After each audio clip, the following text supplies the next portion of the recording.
میں سمجھتا ہوں ڈاکٹر یاور عباس کا یہ رد عمل یا طرز عمل اس کی شرافت کا منہ بولتا ثبوت تھا۔ وہ اپنے ماموں کو دل سے پسند نہیں کرتا تھا، اس کے ساتھ مل کر کام کرنے کا بھی خواہاں نہیں تھا، لیکن اپنی والدہ کی وجہ سے مجبور تھا۔ اور اب میں ڈاکٹر عمر حیات کو مقتول کو کھولنے کی مہم پر کمر بستہ دکھائی دیتا تھا۔ میں اگرچہ اس کے دل کی باتیں کر رہا تھا، لیکن وہ اپنی وزاداری کے ہاتھوں مجبور ہو کر میری تائید کرنے کے بجائے انجان بن رہا تھا۔ میں نے حامد نواز کی محنت کے پھل کا استعمال جاری رکھتے ہوئے کہا، ڈاکٹر صاحب، فیروز خان کی بیوی زری گل اس رات 2 بجے کے قریب اپنے شوہر کو لے کر آپ کے کلینک پر پہنچی۔ فیروز خان اپنے پیٹ کے زیریں حصے میں تکلیف کی شکایت کر رہا تھا۔ یہ درد اتنا شدید تھا کہ زری گل کو رات گئے اسے لے کر آپ کے کلینک تک آنا پڑا۔ مقتول نے مریض کا معائنہ کیا اور فتویٰ دے دیا کہ یہ سراسر گردے کا معاملہ ہے۔ مریض کے ایک گردے میں پتھری کی نشاندہی بھی کی گئی۔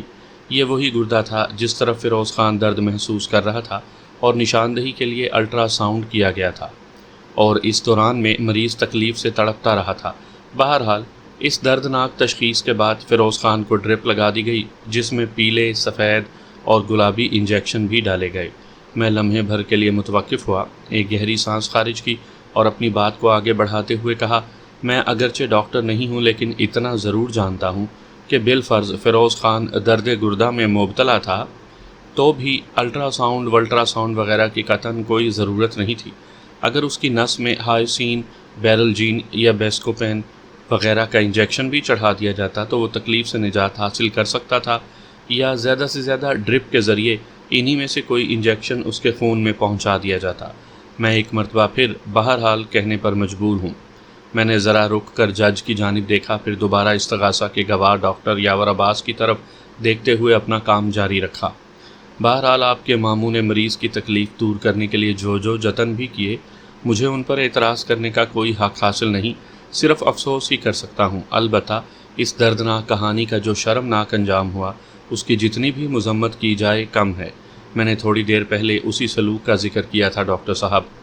Objection your owner. میرے خاموش ہوتے ہی سہولت رضوی نے چیخ سے مشابہ آواز میں کہا، وکیل صفائی نے کافی دیر سے سلوک کی رٹ لگا رکھی ہے، لیکن ابھی تک انہوں نے کچھ بتا کر نہیں دیا۔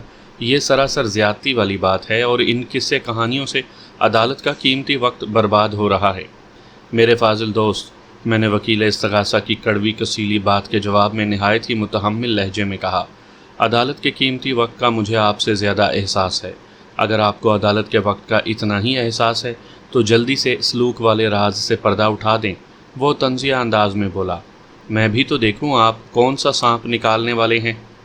میں نہ تو کوئی توپ چلانے والا ہوں اور نہ ہی کوئی سانپ نکالنے کا ارادہ رکھتا ہوں میرے فاضل دوست، میں نے بدستور ٹھہرے ہوئے لہجے میں کہا۔ میں تو دردناک کہانی کو سمیٹ کر اس کے سلوکی اختتام کے بالکل قریب پہنچ چکا تھا کہ آپ نے انتہائی بے صبری کا مظاہرہ کرتے ہوئے یہ نعرہ بلند کر دیا، آبجیکشن یور آنر۔ اس دوران میں استغاثہ کا گواہ ڈاکٹر یاور عباس چپ چاپ وٹنس باکس میں کھڑا ہمارے درمیان ہونے والی نوک جھونک کا تماشا دیکھتا رہا۔ میں نے وکیل استغاثہ پر طنزیہ تیروں کی بارش روکی تو جج نے دیوار گیر کلاک پر نگاہ ڈالنے کے بعد کہا، بیگ صاحب، یہ عدالت اور حاضرین عدالت آپ کی زبان سے جلد از جلد اس سلوک کا راز جاننا چاہتے ہیں جس کا ذکر خیر یا ذکر شر پچھلے کئی منٹ سے جاری ہے۔ اوکے یور آنر، میں نے اپنی گردن کو تعظیمی جنبش دیتے ہوئے کہا، پھر استغاثہ کے گواہ کی طرف متوجہ ہوتے ہوئے کہنا شروع کیا، ڈاکٹر صاحب، آپ کے بقول فیروز خان تکلیف کی شدت سے کراہتے ہوئے کلینک میں داخل ہوا تھا اور اپنے قدموں پر چلتے ہوئے وہاں سے رخصت ہوا تھا، لیکن آپ نے محسوس کیا کہ واپسی کے سفر میں اس کے دل اور دماغ کی کیا حالت تھی۔ وہ درد گردہ لے کر آپ کے کلینک پر آیا تھا۔ آپ کے ماموں جان نے اس کی تکلیف تو وقتی طور پر انجیکشن کے ذریعے دور کر دی، مگر اس کے دل و دماغ میں ایک ایسا الاؤ روشن کر دیا جس کی تپش میں کافی عرصے تک وہ سلگتا اور جھلستا رہا تھا۔ آپ سمجھ رہے ہیں نا میں کیا کہہ رہا ہوں؟ ڈاکٹر یاور نے کوئی جواب نہیں دیا اور دوسری طرف دیکھنے لگا۔ اس کے چہرے اور آنکھوں میں نظر آنے والی خفت اور خجالت اس کی ندامت اور شرمندگی کا اعلان کر رہی تھی۔ یہ پر اصرار احترازی خاموشی گویا اس امر کا ثبوت تھی کہ وہ میری بات اچھی طرح سمجھ رہا تھا۔ جج نے بڑے تشویشناک لہجے میں مجھ سے دریافت کیا، وکیل صاحب، کیا مقتول نے خدا نخواستہ مریض کا کوئی گردہ وغیرہ پار کر دیا تھا؟ جج جیسی بردبار شخصیت کے منہ سے یہ استفسار مجھے ایک لطیفہ، ایک مذاق ہی محسوس ہوا، لیکن اس نے اتنی سنجیدگی سے سوال اٹھایا تھا کہ میں جواب دینے پر مجبور ہو گیا۔ میں نے نہایت ہی ٹھہرے ہوئے لہجے میں کہا، جناب عالی، انسان کے پاس سب سے اہم شے اس کی عزت اور عزت نفس ہوتی ہے۔ اگر کوئی کسی کے جسم میں سے گردہ نکال لے یا اس کے بدن کا کوئی حصہ کاٹ کر الگ کر دے تو اسے اتنی تکلیف اور اذیت نہیں پہنچے گی جتنی کہ وہ اس وقت محسوس کرے گا جب اس کی عزت پر حرف آ رہا ہو۔ بے عزتی کے احساس سے زیادہ اذیت ناک اور تکلیف دہ اور کوئی احساس ہو ہی نہیں سکتا۔ اس رات مقتول ڈاکٹر نے فیروز خان کے ساتھ جو حرکت کی، اس نے فیروز خان اور زری گل کے جذبات و احساسات کو بری طرح مجروح کیا تھا۔ ان کی عزت اور عزت نفس کا گویا جنازہ نکال دیا گیا تھا۔ یہ حرکت اگر معاشرے کا کوئی اور منفی کردار، غنڈہ، بدماش وغیرہ کرتا تو اتنی افسوسناک بات نہ ہوتی۔ ایک ڈاکٹر جسے معاشرے میں مسیحا جیسی حیثیت حاصل ہے، اسے تو ایسا عمل ہرگز نہیں زیب دیتا۔ ڈاکٹر اور ڈاکو میں کچھ تو امتیاز بہرحال ہونا چاہیے۔ میں تھوڑی دیر کے لیے خاموش ہوا تو جج سمیت تمام حاضرین عدالت کی نظریں مجھے پر لگی ہوئی تھیں۔ اس مرتبہ میرے توقف پر کسی نے کوئی اعتراض کیا اور نہ ہی کوئی سوال اٹھایا، حتیٰ کہ وکیل استغاثہ بھی ٹرانس کی سی کیفیت میں نظر آیا۔ وہ سب اس بات کے منتظر تھے کہ میں جلد از جلد اپنے بیان کے کلائمیکس تک پہنچوں۔ میں نے ڈرامائی سچویشن کو برقرار رکھتے ہوئے مزید کہا، یور آنر، فیروز خان نامی گردے کا وہ مریض جب ڈرپ چڑھوانے کے بعد فارغ ہوا تو کلینک چھوڑنے سے پہلے انہیں بل کی ادائیگی کے لیے ایسے مرحلے سے گزرنا پڑا۔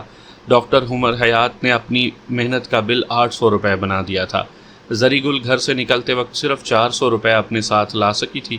30 روپے ٹیکسی والے نے لے لیے تھے اور واپس بھی انہیں ظاہر ہے ٹیکسی ہی سے گھر جانا تھا، لہٰذا کھلے پیسوں کو الگ رکھتے ہوئے زری نے مقتول سے کہا کہ وہ 300 روپے لے لے، باقی کی رقم وہ کل کسی وقت آ کر ادا کر دے گی۔ یہ بات نوٹ کی جائے جناب عالی کہ زری نے بل کی رقم کم کروانے کی کوشش نہیں کی تھی، بلکہ وہ ادائیگی کے لیے تھوڑی سی مہلت کی خواستگار تھی، لیکن مقتول نے اس کی استدعا کو بیک جنبش رد کرتے ہوئے واضح الفاظ میں کہہ دیا، بل کی رقم ادا کیے بغیر تو آپ جا نہیں سکتے۔ زری پہلے ہی کم پریشان نہیں تھی، اس نئی افتاد نے اسے ہلا کر رکھ دیا۔ اس نے نہایت ہی نرمی سے کہا، ڈاکٹر صاحب، یہ جو آپ کے برابر میں نادر خان کا ہوٹل ہے نا، یہ ہمارے رشتہ دار ہیں۔ یوں سمجھیں فیروز خان نادر خان کے بہنوئی تقدیر خان کا بہنوئی ہے۔ آپ کو ہمارا کچھ تو خیال کرنا چاہیے۔ لیکن نادر خان تو 11 ساڑھے 11 بجے ہوٹل بند کر کے چلا جاتا ہے۔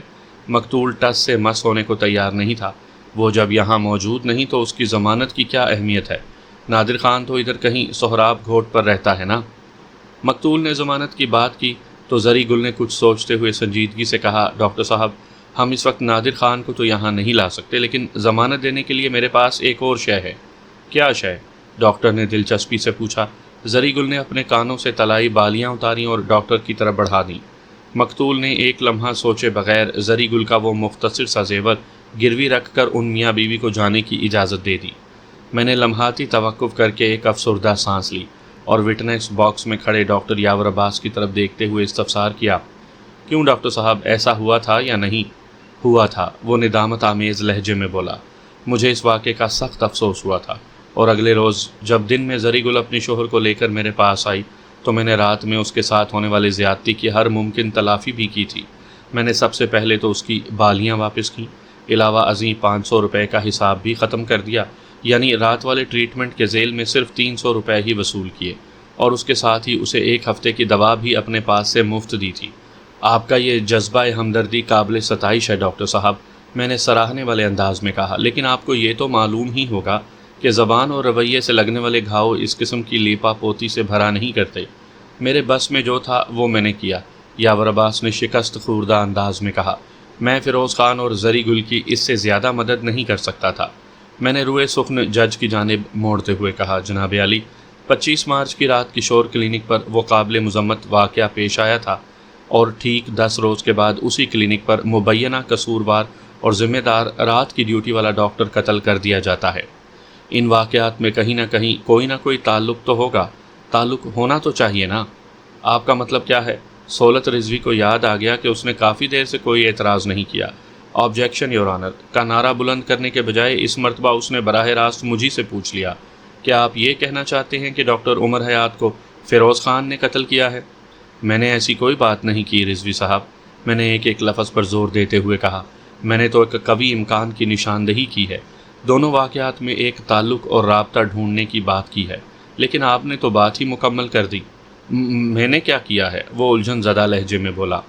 میں نے گہری سنجیدگی سے کہا، میں نے جس امکانی تعلق کی نشاندہی کی تھی آپ نے اس کو معانی کا جامہ پہنا دیا۔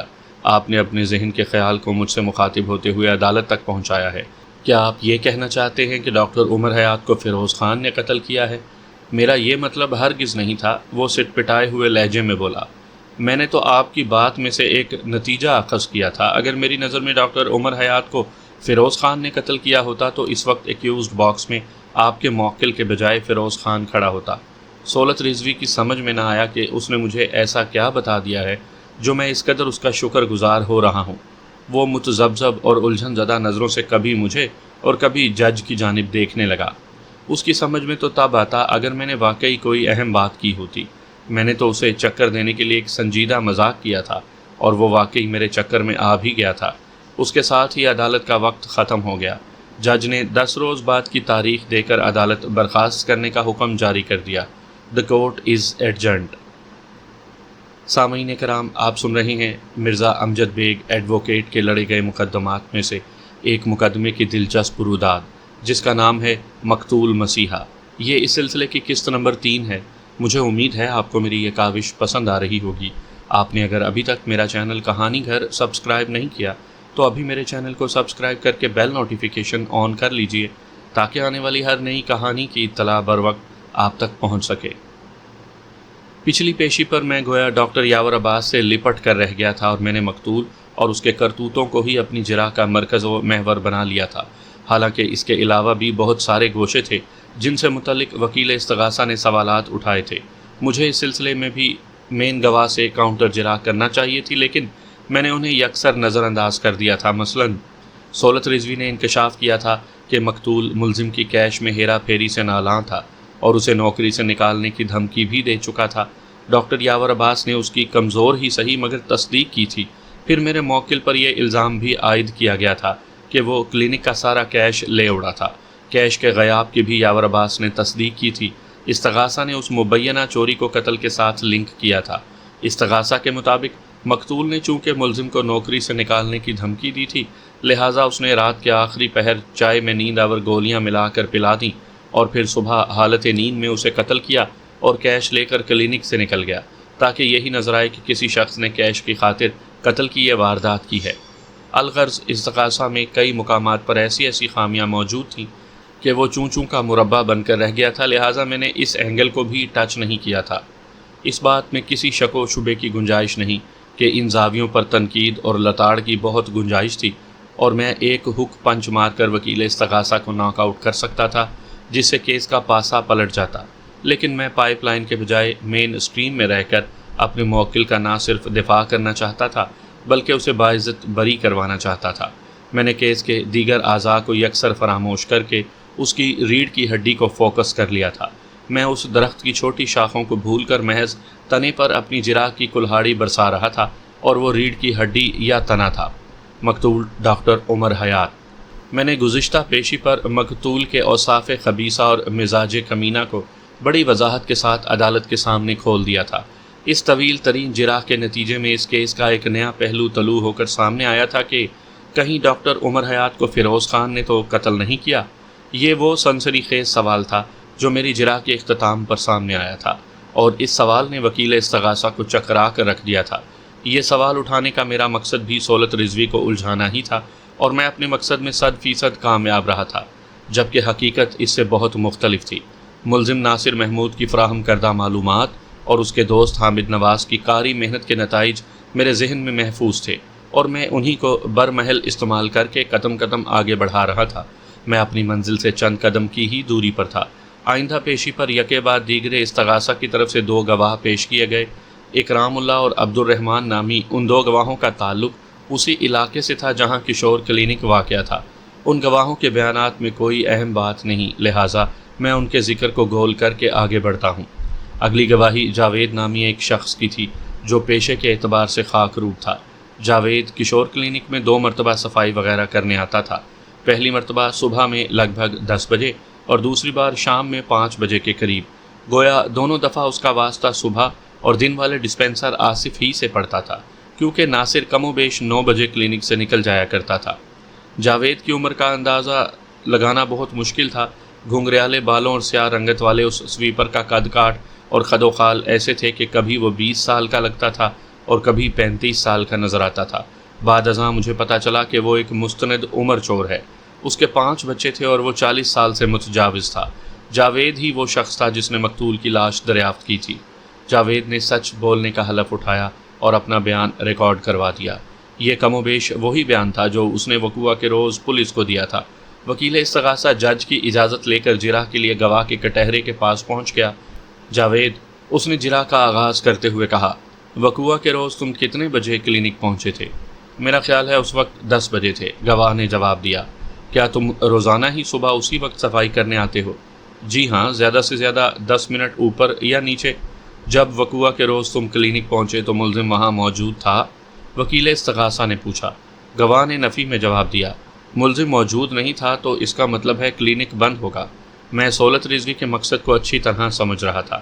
وہ ایک خاص پوائنٹ کو سامنے لانے کی کوشش کر رہا تھا، میری نظر میں جس کی کوئی حیثیت نہیں تھی۔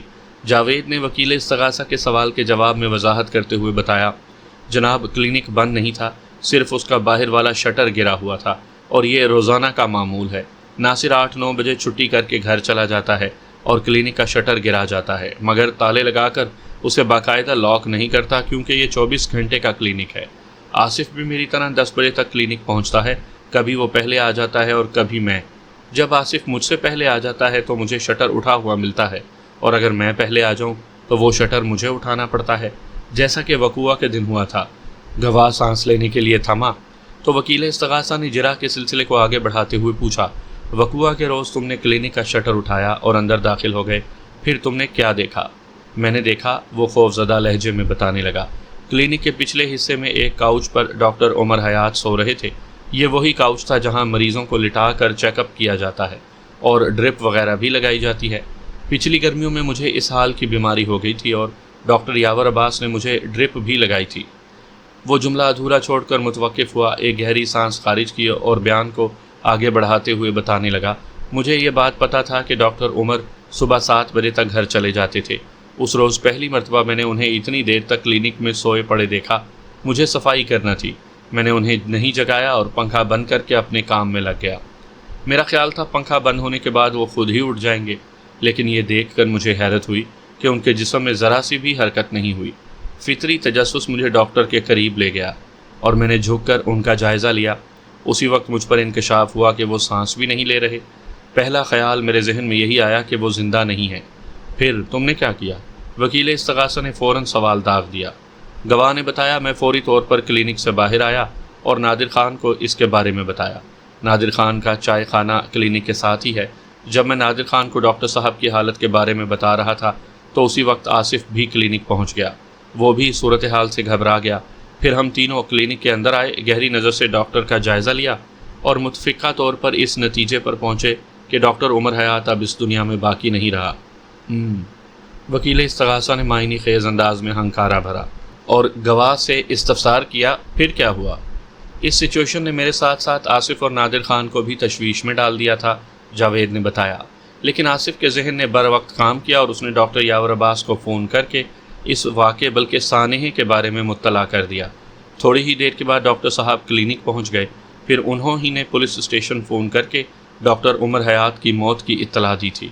اوکے، وکیل استغاثہ نے ٹھہرے ہوئے لہجے میں کہا، پھر مزید 2-3 سوالات پوچھ کر گواہ کو فارغ کر دیا۔ اپنی باری پر میں گواہ کے کٹہرے کے قریب چلا آیا۔ میں نے جرح کا آغاز کرنے سے پہلے بڑی گہری نظر سے جاوید کا تنقیدی جائزہ لیا، پھر پوچھا، جاوید، مجھ سے پہلے وکیل استغاثہ نے اس کیس کے حوالے سے تم سے جو سوالات کیے اور تم نے ان کے جو جوابات دیے، اس کے علاوہ بھی تمہیں کچھ معلوم ہے؟ اس نے چند لمحے تک سوچا، پھر نفی میں گردن ہلاتے ہوئے کہا، نہیں۔ تمہیں کشور کلینک پر کام کرتے ہوئے کتنا عرصہ ہوا ہے؟ 5 سال سے زیادہ ہو گئے ہیں۔ ملزم پچھلے 4 سال سے اس کلینک پر کمپاؤنڈری کر رہا تھا۔ میں نے اس کے چہرے پر نگاہ جماتے ہوئے کہا، اس کا مطلب ہے تم اس سے زیادہ پرانے ہو۔ وہ تمہارے سامنے ہی آیا تھا۔ جی ہاں، آپ بالکل ٹھیک کہہ رہے ہیں۔ تمہاری ملزم سے ملاقات اور بات چیت تو رہتی ہوگی، کچھ زیادہ نہیں۔ اس کی کوئی خاص وجہ؟ کوئی خاص وجہ نہیں، اس نے جواب دیا۔ بات دراصل یہ ہے کہ ناصر رات کی ڈیوٹی کرتا تھا اور میں دن کے وقت 2 مرتبہ کلینک میں صفائی کرنے آتا تھا، لہٰذا ملاقات کے امکانات کم تھے۔ البتہ اس نے تھوڑا توقف کیا، پھر اضافہ کرتے ہوئے بتایا، میں چونکہ ادھر قریب ہی رہتا ہوں اور یہاں کی اکثر دکانوں میں صفائی بھی میں ہی کرتا ہوں، تو اس وجہ سے کئی بار یہاں کا چکر لگ جاتا ہے۔ رات میں اگر کسی کام سے اس طرف آنا ہوتا تو میں ڈاکٹر صاحب کو سلام کرنے کلینک آ جاتا تھا۔ مطلب یہ کہ ہفتے 10 دن میں ملزم سے ایک آدھ ملاقات ہو ہی جاتی تھی۔ یہ بھی بہت ہے، میں نے سرسری انداز میں کہا۔ پھر وٹنس باکس میں کھڑے گواہ سے پوچھا، جاوید تمہاری قوت مشاہدہ کیسی ہے؟ وہ الجھن زدہ نظروں سے مجھے دیکھنے لگا۔ میں نے آسان الفاظ میں اسے قوت مشاہدہ کا مفہوم سمجھایا تو وہ بڑے وثوق سے بولا، جناب میری آنکھیں اور حافظہ بہت تیز ہے، ایک بار جس شے کو دیکھ لوں وہ میرے دماغ میں بیٹھ جاتی ہے۔ بڑی اچھی بات ہے، میں نے عام سے انداز میں کہا۔ پھر پوچھا، پچھلے 4 سال میں تم نے ایک بار بھی نہیں بلکہ کم از کم 200 مرتبہ ملزم کو دیکھا ہوگا۔ میں ملزم کی شخصیت اور تمہاری یادداشت کے حوالے سے ایک اہم سوال کرنے والا ہوں۔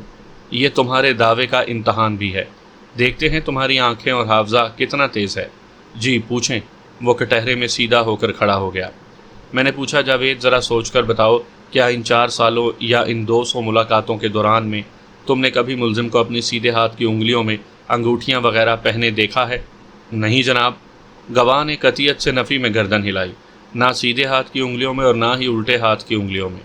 میں نے ایک خاص انداز میں جج کی سمت دیکھا اور اعتماد بھرے لہجے میں کہا، مجھے اور کچھ نہیں پوچھنا جناب عالی۔ اس کے ساتھ ہی عدالت کا مقررہ وقت ختم ہو گیا۔ منظر پھر اسی عدالت کا تھا اور وٹنس باکس میں استغاثہ کا گواہ اور کشور کلینک میں دن کی ڈیوٹی کرنے والا ڈسپینسر آصف علی کھڑا تھا۔ آصف پستہ قامت ایک سانولا نوجوان تھا، عمر 22-23 سال رہی ہوگی۔ آصف نے حلفیہ بیان ریکارڈ کروایا۔ وکیل استغاثہ نے چند سوالات کے بعد اسے فارغ کر دیا تو میں جج کی اجازت حاصل کر کے جرا کے لیے وٹنس باکس کے قریب چلا آیا۔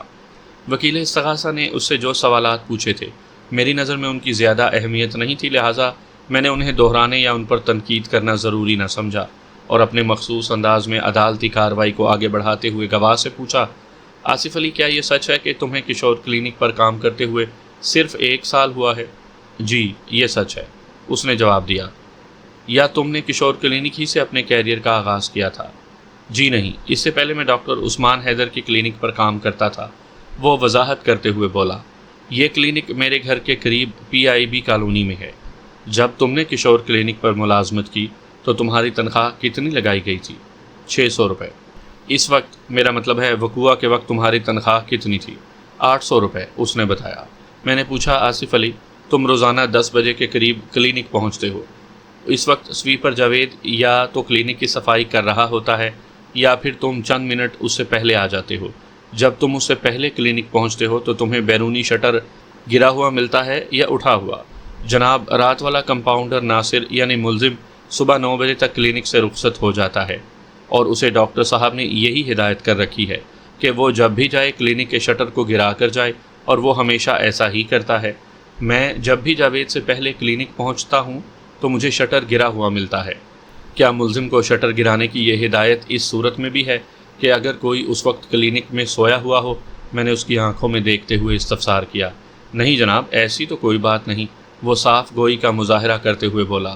ڈاکٹر عمر حیات مہینے میں 1-2 مرتبہ کلینک میں ہی سو جایا کرتے تھے، ایسی صورت میں ناصر محمود کلینک کا بیرونی شٹر گرائے بغیر ہی چلا جایا کرتا تھا۔ وقوع کی رات یعنی رات کے آخری پہر ڈاکٹر عمر حیات کلینک ہی میں سویا ہوا تھا؟ میں نے بدستور اس کی آنکھوں میں دیکھتے ہوئے کہا۔ کاؤچ پر لیٹنے سے پہلے اس نے ملزم کو ہدایت کر دی تھی کہ وہ رخصت ہوتے وقت اسے جگانے کی کوشش نہ کرے، لہٰذا ملزم اپنے وقت پر شٹر اٹھا ہوا چھوڑ کر گھر چلا گیا تھا، لیکن جاوید جب صفائی کرنے کے لیے آیا تو اسے شٹر گرا ہوا ملا تھا۔ یہ کیا معمہ ہے؟ یہ تو واقعی ایک معمہ ہے، وہ حیرت بھرے لہجے میں بولا۔ اگر ناصر شٹر گرا کر نہیں گیا تھا تو پھر اسے کس نے گرایا تھا؟ میں یہی سوال تو تم سے پوچھ رہا ہوں، میں نے ایک ایک لفظ پر زور دیتے ہوئے کہا۔ تمہارے خیال میں کلینک کا شٹر کس نے گرایا ہوگا؟ میں اس بارے میں کچھ نہیں جانتا جناب، وہ الجھن زدہ لہجے میں بولا۔ ٹھیک ہے، میں نے قدرے نرمی سے کہا۔ پھر پوچھا، آصف علی کیا تم نے کسی بینک وغیرہ میں اکاؤنٹ بھی کھول رکھا ہے؟ جی ہاں، میں ایک مقامی بینک کا اکاؤنٹ ہولڈر ہوں، اس نے جواب دیا، پھر اپنے بینک کا نام بھی بتا دیا۔ میں بار بار سوالات کا زاویہ تبدیل کر رہا تھا تاکہ گواہ کو مطلق احساس نہ ہو کہ میں اس کی بے خبری میں اس کی زبان سے کون سا راز اگلوانے کی کوشش کر رہا ہوں۔ میں نے اپنے مخصوص انداز میں جرح کے سلسلے کو آگے بڑھاتے ہوئے سوال کیا، آصف علی، وقوعہ کے روز تم نے فون کر کے ڈاکٹر یاور عباس کو کلینک بلوایا تھا؟ ڈاکٹر یاور نے آتے ہی اپنے ماموں کی موت کی تصدیق کر دی، پھر فون کر کے پولیس کو اس واقعے کی اطلاع دی گئی۔ میں لمحے بھر کو رکا، پھر اضافہ کیا، پولیس کی آمد سے قبل ہی تم نے کلینک کا معائنہ کر کے یہ پتہ بھی چلا لیا کہ اس دن کا سارا کیش بھی غائب تھا۔ یہ کیا ماجرا ہے؟ ماجرا کیا ہے جی؟ وہ عام سے لہجے میں بولا، بس کیش غائب تھا؟ ایسے بات نہیں بنے گی، میں نے ٹھہرے ہوئے لہجے میں کہا۔ ذرا تفصیل سے مجھے بتاؤ کہ کلینک کے اندر کتنا کیش تھا، کہاں رکھا تھا اور کیوں رکھا تھا؟ اس نے کھنکار کر گلا صاف کیا اور بتانے لگا، جناب بات دراصل یہ ہے کہ ہمارے کلینک پر مریضوں سے ڈاکٹر صاحب پیسے نہیں لیتے، بلکہ چارجنگ ہم لوگ کرتے تھے۔ ڈاکٹر صاحب مریض کے نسخے پر اوپر کے ایک کونے میں خفیہ کوڈ ڈال دیا کرتے تھے، ہم سمجھ جاتے تھے کہ مریض سے کتنے پیسے وصول کرنا ہے۔ رات کو جب ہماری شفٹ تبدیل ہوتی تھی تو میں پرچیوں یعنی نسخوں کے مطابق حساب بنا کر ناصر کو دے جاتا تھا، اس کے بعد اس کا کام شروع ہو جاتا۔